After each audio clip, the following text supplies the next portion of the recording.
Hello, Compassion Collective. My name is Michael, and as the Director of Leadership Giving, I am thrilled to welcome you to today's virtual fireside chat. We are so excited to host these special events designed both by and for the Compassion Collective, go deeper into the work you make possible and the impact we are building together. At the heart of it all is why we're here, the animals. Every day, billions endure lives of extreme confinement and suffering, largely out of public view. In fact, more than 99% of farmed animals in the US are raised in industrial systems where cruelty, it's the norm, not the exception. I also want to extend a special welcome to our volunteers joining us tonight as honorary Compassion Collective members. Like our incredible supporters, our volunteers are the lifeblood of this work, and we are grateful for each of you. So I'd love it if anyone that's not a volunteer or a volunteer yet to take a second and just show them some love in the chat. I myself started as a volunteer with Mercy for Animals back in 2006 when we were an entirely volunteer-run group. And that experience is what ultimately led me to join the organization full-time to advocate for animals. Next slide, please. So in that same spirit of advocacy, we're excited to share a special video message from award-winning broadcast journalist, TV host, producer, and longtime Mercy for Animals supporter, Sharon Carpenter. Hi everyone, I'm Sharon Carpenter. I'm a TV host, broadcast journalist, an actor, and a producer, but more importantly, I'm a passionate advocate for animal rights, humanitarianism, and environmentalism. Now, I've been collaborating with Mercy for Animals since 2024 when I attended their milestone 25th anniversary gala, and it was not only great fun, but it gave me great hope for the future.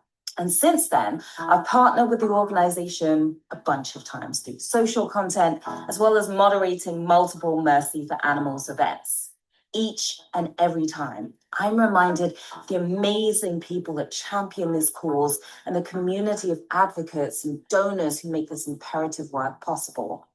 Recently, I learned about the Compassion Collective and the wonderful community of change makers who are a part of it.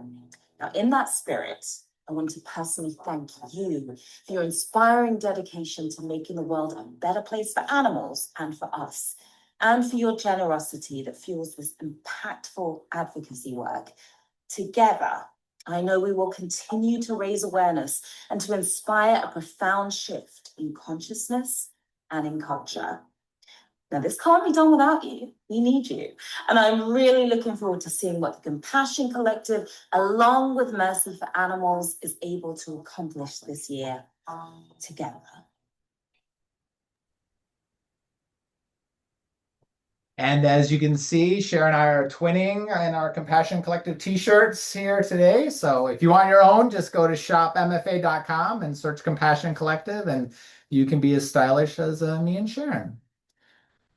So much of what she shared reflects the heart of this movement and the impact each of you is helping to create. Sharon Carpenter is an ardent champion for our mission, and we are genuinely honored that she took the time to share her thoughts with all of us. Of course, it's your generous ongoing support that makes our work possible. We cannot say that enough. The animals need us more than ever, and we are so grateful to have you with us. Today, I have the great privilege to introduce you to Arash Yomtobian, our president and CEO. Arash joined Mercy for Animals in August of last year. He is a visionary leader who transitioned from senior executive roles at TikTok, Meta, and Google to dedicate his career to animal advocacy. With a background in investment banking and a personal mission rooted in 9 years of ethical veganism, Arash brings a powerful combination of strategic vision and compassion to the fight against factory farming. He's currently leading Mercy for Animals work across 6 different countries. I'm especially excited for today's fireside chat as it's a rare opportunity to connect more deeply with Arash. He brings together Silicon Valley innovation and compassion, offering insight into how he's applying his experience scaling global systems to accelerate progress for farmed animals with both strategic rigor and heart. Arash, thank you for being with us here today. We are excited to welcome you. Hello, everyone. And thank you, Michael, for the warm introduction. You're far, far too generous and kind. And to our Compassion Collective members, thank you for being here. Your support makes this work possible, and I'm deeply grateful for that. Because of you, we're able to protect animals from some of the worst suffering in our food system. If you'll allow me, I'd love to begin by sharing a little bit about the path that brought me here. I was born in Tehran, Iran, and my family left as refugees after the Islamic Revolution. We first went to Vienna, Austria, and then eventually built a new life in New York, where I currently live with my family. I was shaped in many ways by my parents. My father was a barber for more than 80 years, and he used to say that every person who sat in his chair carried a story that deserved to be seen and heard. And from him, I learned how powerful it is to truly listen and what it means to bear witness to another life. That lesson has stayed with me, and in many ways, it's what brought me to Mercy for Animals. Because at the heart of this work is bearing witness, seeing what the industry works so hard to keep hidden, and refusing to look away. Our investigators do that every day with extraordinary courage. They stare at the stark realities of factory farming in its ugly face. And because they do, they make it impossible for the world and for all of us to look away. Let's move to the next slide. My own journey to choosing plant-based foods began nearly a decade ago. It felt like a re-remembering, coming home to something that I believe we all innately know when we're born. That the compassion I felt in my heart didn't match what was on my plate. And I made that choice for the animals, full stop. And yet it changed my life for the better in every way. And it's become a daily practice of living more in alignment with what I believe.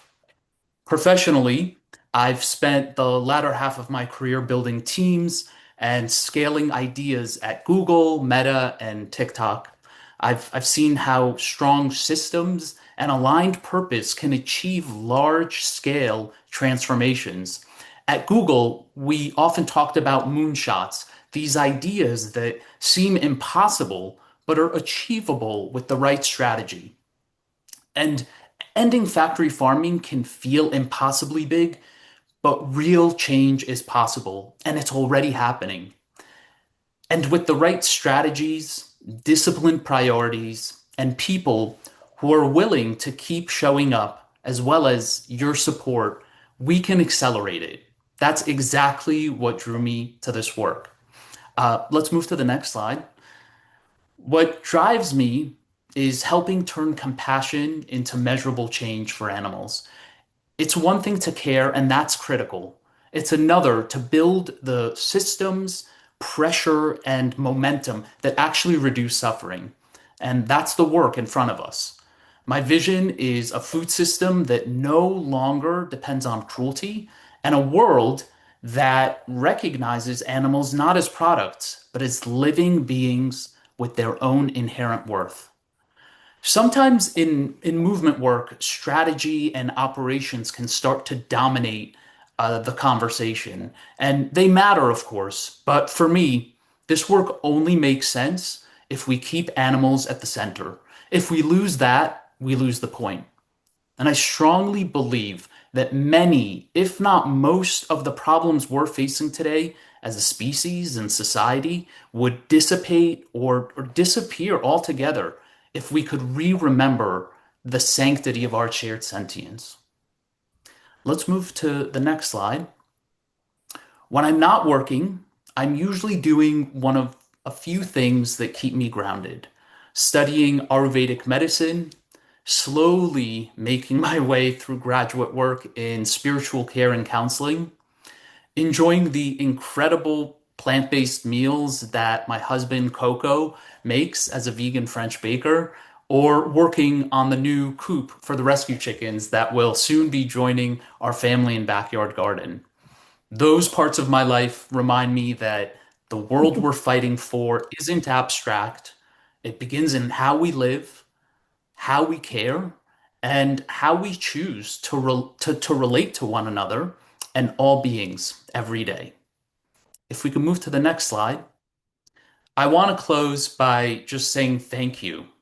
You, our Compassion Collective, makes our work across Mercy for Animals possible. Every action you take, every gift, every conversation, every act of support helps us keep pushing for real change for animals. Because of you, their suffering is being reduced. Systems are shifting, companies are being held accountable, plant-based choices are becoming more accessible, and momentum is growing.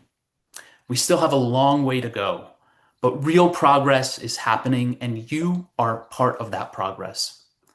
I'd love to hear what's on your mind, what inspires you, and what questions you have. Thank you so much for being here, for choosing compassion, and for standing with us for animals. Let's move to the next slide, and I'll turn it back to Michael to begin our fireside chat. Thank you so much for sharing that, Arash. I always love hearing what brings people to this work, and it never stops amazing me how animals have a way of opening up both our hearts and our minds. But before we dive in, I want to get a bit more info on your rescue chicken coop. How many chickens are we planning to rescue, and any idea when that'll get going? Yes, great. I'm putting the final touches on the coop now. I had some really great guidance from the team at Farm Sanctuary, and I wanted to make sure it could actually hold up well through a New York winter, which we've had a really bad one this year. For those of you in the area, you know, and thankfully it did. So we're hoping to welcome 3 or 4, no more than 4 maximum, rescue chickens this spring. Oh, I love it. I love it. Arash, I want to start with something you shared earlier, this idea of bearing witness. When you think about the work Mercy for Animals is doing today, what keeps you most focused on the urgency of this moment? I think about an individual animal, a chicken standing in a crowded shed, her body growing faster than her legs can carry her. She can't walk normally. She's surrounded by thousands of others just like her. And without this work, no one would ever see her. Nothing would ever change for her. That's what keeps me focused. Because when we talk about systems or strategy or scale, it can become abstract, but it isn't abstract for her. And it all comes back to that one life. And the reality is there are billions of animals living in those conditions right now. Our role is to make sure they're seen and to turn that awareness into real change and impact. Yeah, that's really powerful. And it's such an important reminder of what's at stake, right? So you talked about bringing a systems mindset to this work. For those of us here today, like how should we think about the strategy behind creating change like at that scale? Well, at a high level, we focus on one question. Where can we reduce the most suffering as quickly as possible? And that means concentrating on animals farmed in the highest numbers, especially chickens, and targeting the systems that impact them at scale. And so there are 3 main ways we're doing that. First, we push companies to adopt higher welfare standards and follow through on their commitments, things like eliminating cages and improving living conditions. The second is that we work to shift demand, making plant-based options much more accessible, more appealing, and more normal in everyday life. And third, we focus on changing the broader system through policy, through institutions, and global partnerships. And each of these on its own matters, but the real impact comes when they reinforce each other. And importantly, this kind of progress only happens because of sustained support from this community. Yeah. I'd like to kind of dig into that first piece, working with companies. So we hear a lot about corporate commitments like the Better Chicken commitment. For those who may not be as familiar, what does that actually mean in practice? Yeah, it's a great question. At its core, this work is about reducing suffering at scale. Right now, the vast majority of chickens are raised in extremely crowded conditions and bred in ways that cause real physical harm. The Better Chicken Commitment sets higher standards, more space, better conditions, and changes to how these animals are raised. And importantly, hundreds of major companies have already committed to these changes. Our role is to make sure those commitments actually turn into action. So that's where our campaigns come in. We apply pressure, we build accountability, and we stay with companies until change happens. You've probably seen some of this work. Our work targeting major household names like Walmart and Marriott, and our global Uncage the Future campaign, which is putting pressure on companies like Dairy Queen and Kroger and Ahold Delhaize to move to 100% cage-free eggs. And we're seeing real progress.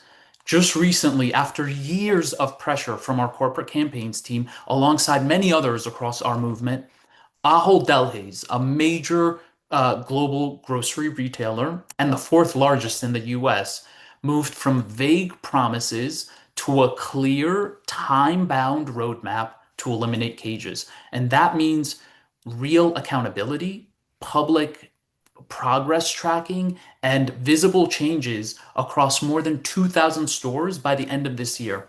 And ultimately, it means millions of hens will be spared life in cages. That's what this work looks like when it succeeds. Yeah, that accountability piece is so important, right? Another area that people are hearing a lot about is plant-based foods, and there's definitely a mixed narrative out there. From your perspective, how does that fit into the bigger picture? It's a really important part of the solution. If you want to reduce animal suffering at scale, we have to make it easier for people to choose something different. That doesn't mean everyone has to change overnight, but even small shifts, more plant-based meals, more accessible options, they add up quickly. So, a big part of our work is helping make those options more visible, more appealing, and more available.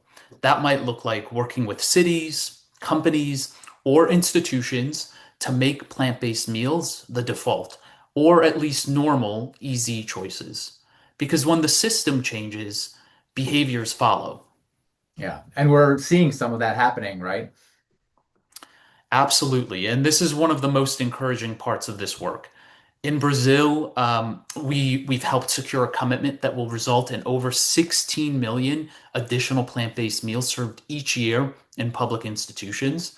In the US, we're working with partners to make plant-based options more prominent in places like national parks. Our collaboration with Zenterra Travel Collection will ensure that by the end of this year, half of all menu items at iconic US national parks such as the Grand Canyon and Yellowstone, which is my favorite, will be plant-based. And in fact, I'll share something. Xanterra recently shared a private message with us that they have reached 53% plant-based menus ahead of their year-end 2026 timeline. And in cities around the world, we're seeing policies shift toward making plant-based food more accessible and more normalized. These are real measurable changes, and they show that progress isn't theoretical, it's already happening. That's incredible. And it really speaks to the scale of what is possible. So, as you think about the road ahead, what do you see as the biggest drivers of success for Mercy for Animals? There are three things that matter most.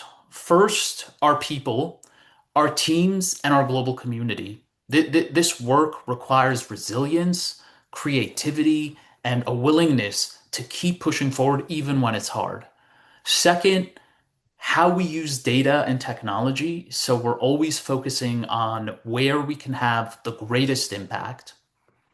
And third, the strength and consistency of our support base. Because at the end of the day, none of this happens without people who believe in this work and who choose to invest in it. Right on. Um, so, I think that's a perfect place to pause before we open things up. Yeah, great. I'll just say this. The work ahead is big, but real changes is already happening. And we're already seeing systems begin to shift. We're seeing awareness grow, and we're seeing tangible progress for the animals. And every bit of that is something that we're building together. So thank you. Thank you for being part of this and for making that progress possible. I'm profoundly grateful to each and every one of you for joining us tonight on behalf of Mercy for Animals and the farmed animals who desperately need our voices. Thank you for dedicating your evening to our mission. I sincerely look forward to connecting with you again throughout the year as we continue this vital work together. Well said.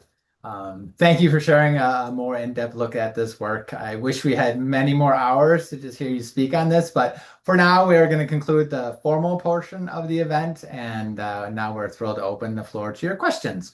So please post your questions in the chat or just send me a direct message as well. I actually had a question emailed to me earlier this week by John, and John, I think you're even wearing your MFA t-shirt today, which I absolutely love. Yes, yes. Um, but real quick before, if you have any thoughts or questions that emerge after today, please use the follow-up survey or email me and I'll personally coordinate a response from Arash.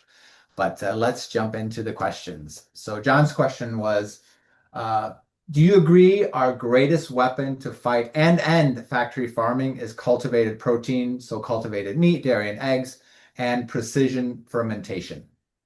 I love this question. And yes, I see cultivated proteins and precision fermentation as powerful tools. At scale, they can absolutely serve as one of the greatest weapons to fight factory farming. More broadly, I think tech, including AI, has the potential to help level the playing field in what is very much in many ways the David and Goliath challenge that we're up against, and in a way we've never actually had before. I see cultivated meats as a critical tool for reducing animal suffering and dismantling industrial factory farming. We advocate for it as a sustainable, slaughter-free alternative that allows consumers to enjoy familiar foods without the ethical, safety, or environmental drawbacks of conventional meats. And we consider cultivated meat, real animal meat grown without slaughter as part of our long-term 50-year vision to create a world where industrial animal agriculture no longer exists. We view it as a necessary innovation, and I'm very bullish on it. Yeah, completely agree. All right, we'll go to the chat here. So Tom asks, would you give an update on the transformation project? One of my favorites. Yeah, absolutely. So we have two hubs that are running, and we are working on bringing on more farmers who are interested in converting away from animal farming to plant-based options and alternatives. We're in the process of building a lot more educational curriculum, and it's one of the things that's part of our narrative shift in terms of our three core work area work streams within narrative shift. And Getting a lot of educational materials out and continuing to ensure that we are getting broad exposure. It's one of the few programs, which I also was one of the things that excited me most was the broad of joining Mercy for Animals was the broad range of solutions that we are using to tackle this issue. And I just really appreciate and love that it's a program that engages farmers in a way that very few other programs do and helps them and helps on an economic basis make the transition possible. Yeah, I love that program so much and everything it does. All right, Bob asks, banning gestation crates for pigs. How many states have banned gestation crates at this point? That's a great question. I'm not certain of the exact number. Our focus, we have done work around that in the past when we think about delivering the highest impact of for the highest number of animals. Our focus has been, of course, we'd want to be able to do everything and help every animal possible. But in thinking about the number of animals and reducing the greatest amount of suffering, not that it's really comparative, but the highest number of animals is we've been focused on chickens and egg-laying hens as well as broilers. But in terms of the exact number of states, I don't have the exact count, but we can get that and come back to you. Thank you. Yeah, I think I don't remember what it is for pigs specifically. I think in general, it's about 15 states have passed laws for extreme confinement. So yeah, veal crates, gestation crates, hens in cages. But yeah, I don't also recall. But yeah, Bob, we'll get the number for pigs specifically. All right, next question here. What do you think about the arguments against cage-free welfare campaigns that other animal organizations have been recently highlighting?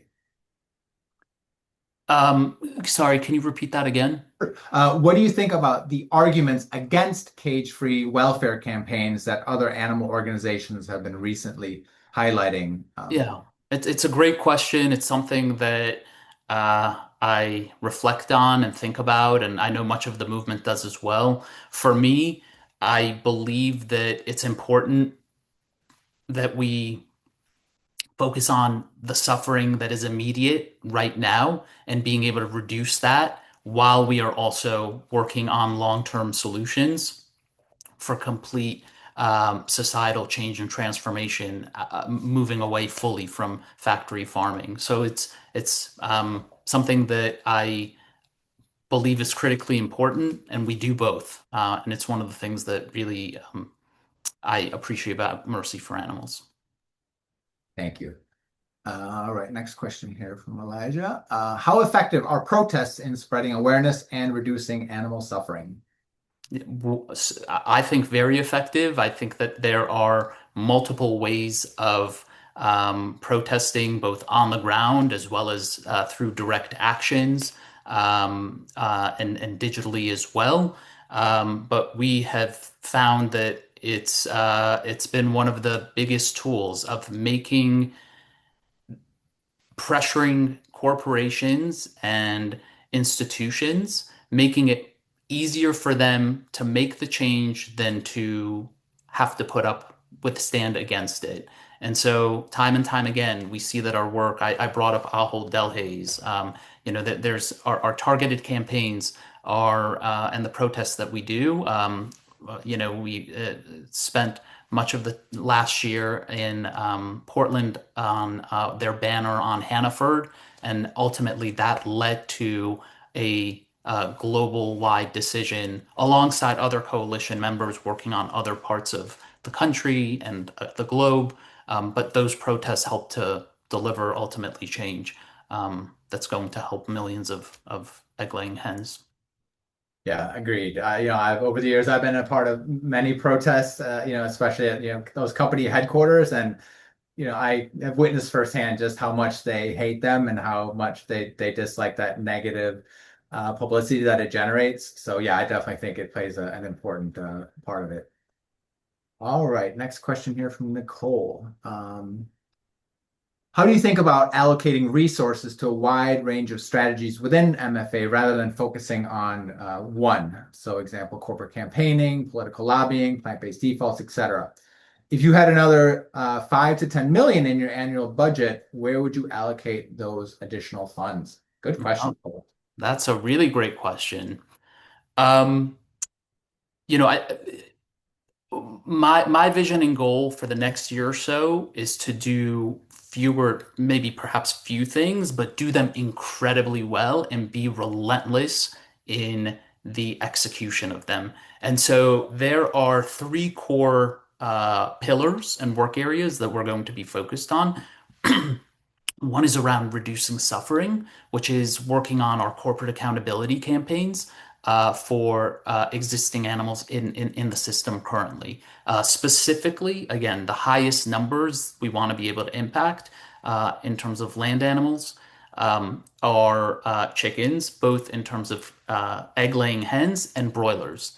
The second area is around reducing demand, and that's working on policy shifts from as macro as the UN work and ensuring that we have animal agriculture language in policies and work streams at the UN across COP30 and in terms of the climate work that's being done there, to uh, country level and state level and even local policies to, for example, working on Meatless Monday in New York City public school systems.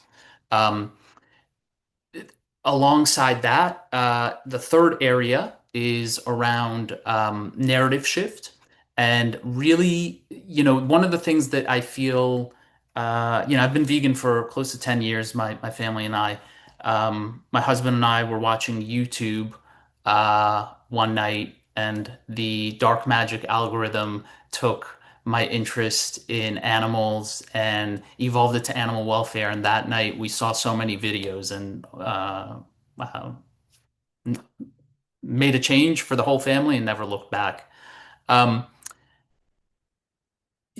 I think that there's historically we have really pushed from a narrative shift standpoint in resonating with shock and awe, and that's ultimately what I saw 10 years ago. I think it's really important for us to be able to evolve the human emotions that we lean into, and be able to broaden the audiences. So, movement adjacencies. There's an opportunity for us to be able to speak to people who are interested from a health standpoint, from a ethical, religious standpoint, um, from an environmental standpoint. And so really being able to use deploying technologies at scale, personalization at scale to find new audience based off of the audiences that we are working with, catering our messaging and narratives to be able to bring new people into the fold.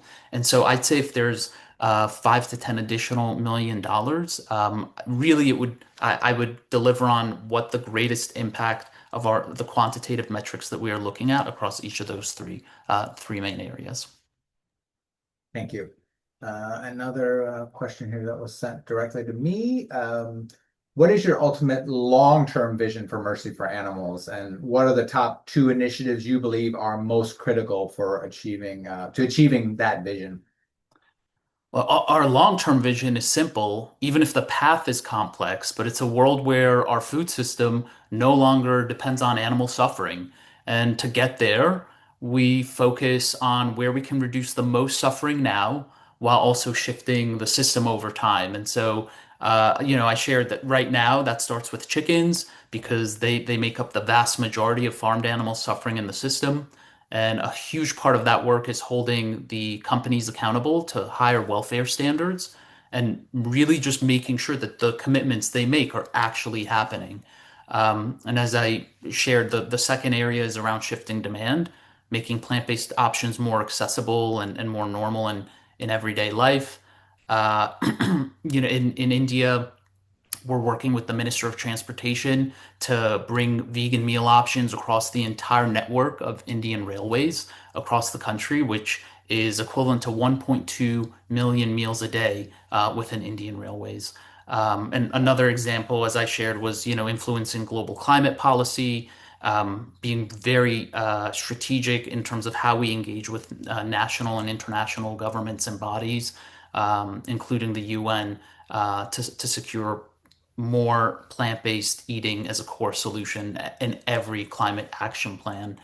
And the third area is being able to continue building narrative shift. The thing I've spent the last 15 years across the tech companies is working with the behemoth organizations in understanding what has made them so successful in building omni-channel marketing, in being able to have so many eyeballs look at their work and see what they sell and be able to carry those people through their marketing funnel to be able to convert them into whatever it is that they are offering and keeping them as a lifetime value like customer. And I see this as no different. We need to be operating at the same with the same technologies and hyper local personalization at scale to be able to drive that change and deploy technologies in ways we haven't yet. So I'm very excited about that.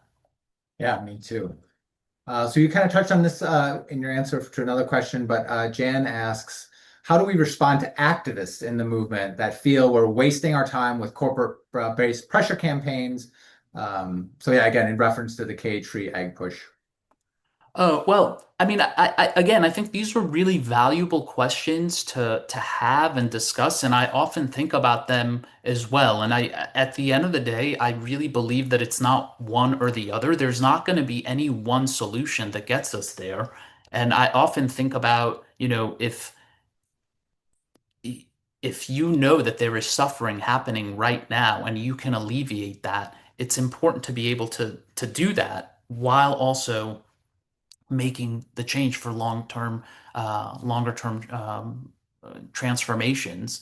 Um, you know, I see it as, no different as someone who is, having is like on life in prison with potentially like being on death row. You want to reduce that suffering for that individual while you're also trying to change the policies to create a more compassionate world that I know we all want to have.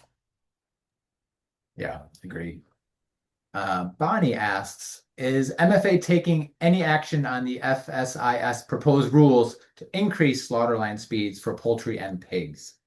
Yeah, it's something we're looking. It's such an unfortunate situation, and we are looking at it and trying to, one, build awareness and ensure that people know what is happening because we are so oversaturated. The media and news media is so oversaturated. It is very easy with everything going on in the world for this to miss a lot of people's radar. So making sure that people are aware, and also trying to identify ways in terms of policy efforts that we can have with other coalition members.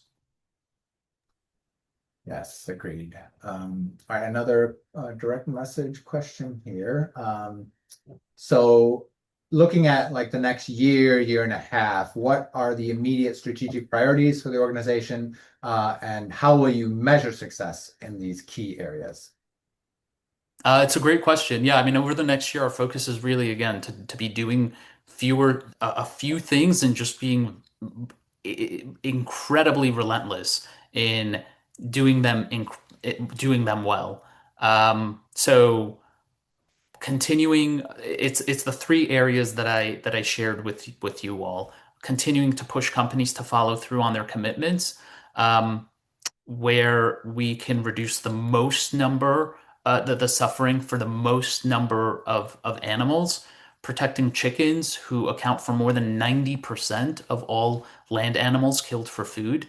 And we do this by pressuring corporations to adopt and fully implement stricter animal welfare policies, both for egg-laying hens as well as broiler chickens. And the second is continuing to build public awareness and momentum through our undercover investigations and storytelling that I was sharing about in terms of the narrative shift that we want to bring.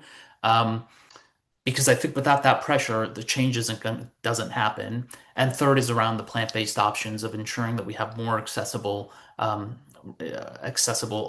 in real world settings and really working with institutions that are able to deliver the highest impact at scale to do that.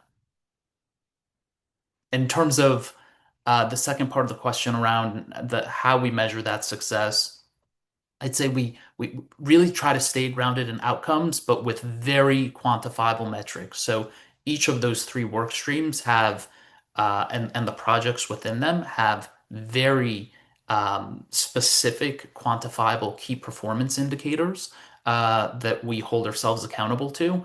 But if I were to simplify it, ultimately it comes down to, are companies actually changing? Uh, are fewer animals suffering? And are we seeing real shifts in what people are choosing to eat? And those are the signals that matter most to us. Absolutely. All right, I think we have time for just one more question, and we are taking note of all the questions in the chat, both direct and in the actual public chat. So we will do our best to get back to everyone in the coming days for those questions that don't get answered. But for now, the last question of this evening is, if all corporations went cage-free tomorrow, what would be the next step for campaigning be? Oh, it's a great question. Well, on the cage-free piece, I just want to say that it has been a huge success. And when I think about the next few years, 10 years ago in the US, it was probably less than, it was around 2%, I believe, of cage-free eggs. And now we're closer to 50%. And I do believe that in the next few years, that's not just a hypothetical question. We are going to make we're going to get there. There have been a number of commitments that have been agreed to, and we are ensuring that those happen. And there's really a handful of other major behemoth retailers and grocers that I think we will get in the next couple of years.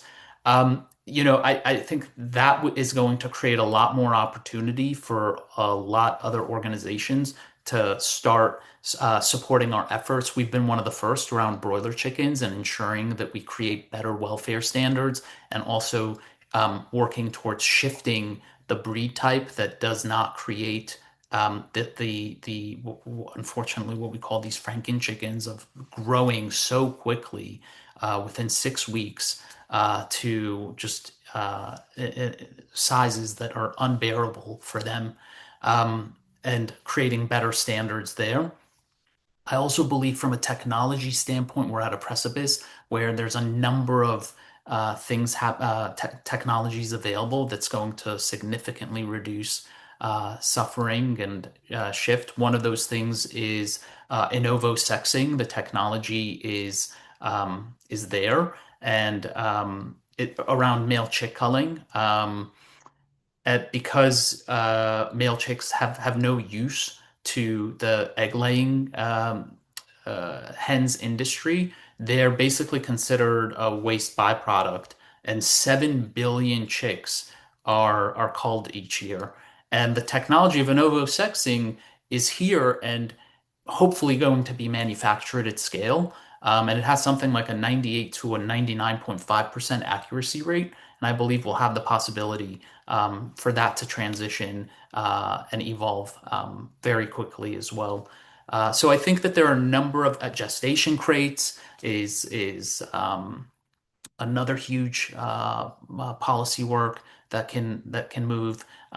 Shrimp welfare. I mean, we have over the last year worked on improving around 1.8 billion shrimp, reducing suffering there. But there's so much work to be done, and I think it's one step of many, and at the same time working on policies that can really transform at scale and create more opportunities to really have end factory farming. Yeah, so much good stuff has happened, but yeah, still so much more work to be done, right? Absolutely. All right, well, we are at time. Thank you so much, Arash, for being with us today, and for the clarity and leadership you're bringing to this work. What stays with me is what you shared at the start, that this work begins with truly seeing that individual animal, choosing not to look away, and then turning that awareness into real lasting change. That's what gives me so much hope, because the strategy is strong, the momentum is real, and most importantly, it's something we're building together. So to everyone here, thank you so much. You're not just part of this community, you're part of the progress. You're helping move us closer to a world where animals are no longer treated as products, but recognized as individuals who matter. So before we wrap, we'd love to hear from you. There's a QR code on the slide for a short feedback survey. We've already also posted that link in the chat. We'll send that survey out by email as well. Your voice helps shape what we build next. We really want to hear, kind of not only what you thought of this event, but what other events would you like to see us do? So thank you again for being here and everything you do to help create that kinder world for animals. And last slide, in case you don't have it, here's my contact info, and I hope you all have a wonderful, wonderful evening. Thanks again, and take care. Thank you all.